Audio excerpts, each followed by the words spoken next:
Syederulun mantan Menteri Perikanan dan Kelautan Susi Pujiastuti mengkritik Deddy Kobuzer seusai dilantik menjadi Letkol TNI tituler Angkatan Darat.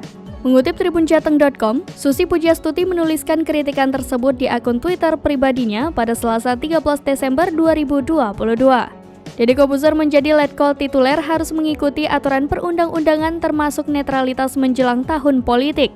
Berdasarkan aturan tersebut, Deddy Kobuzer juga layak mendapatkan hak berupa gaji dan tunjangan sesuai pangkat yang disematkan. Berdasarkan peraturan pemerintah nomor 16 tahun 2019, gaji pokok perwira menengah berpangkat letnan kolonel di kisaran 3,3 juta rupiah hingga 5,2 juta rupiah. Tunjangan yang mungkin diterima Deddy Kobuzer sebesar 15% dari gaji pokok. Namun, masih ada tunjangan lain berupa tunjangan jabatan dan keluarga yang belum tertulis. Jabatan tituler tidak wajib melakukan tugas militer seperti latihan perang dan misi perdamaian. Begitu pula Deddy Kobuzer juga siap menjalankan tugas khusus sesuai pangkatnya di lingkungan TNI AD. Mengetahui jika Deddy Kobuzer akan menerima gaji dari pemerintah, Susi Pujiastuti lantas memberikan saran agar gaji itu disumbangkan kepada anggota TNI yang membutuhkan.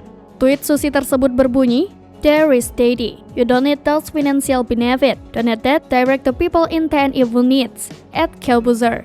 Dari tweet tersebut, Susi menilai bahwa Deddy tidak membutuhkan gaji yang didapat sebagai letkol. Menurutnya, pendapatan yang diterima bisa diberikan kepada orang-orang di TNI yang membutuhkan. Diketahui Deddy Kobuzer disematkan pangkat letnan kolonel tituler oleh Menteri Pertahanan Prabowo Subianto. Pangkat letkol tituler ini mengharuskan Deddy Kobuzer terikat aturan militer.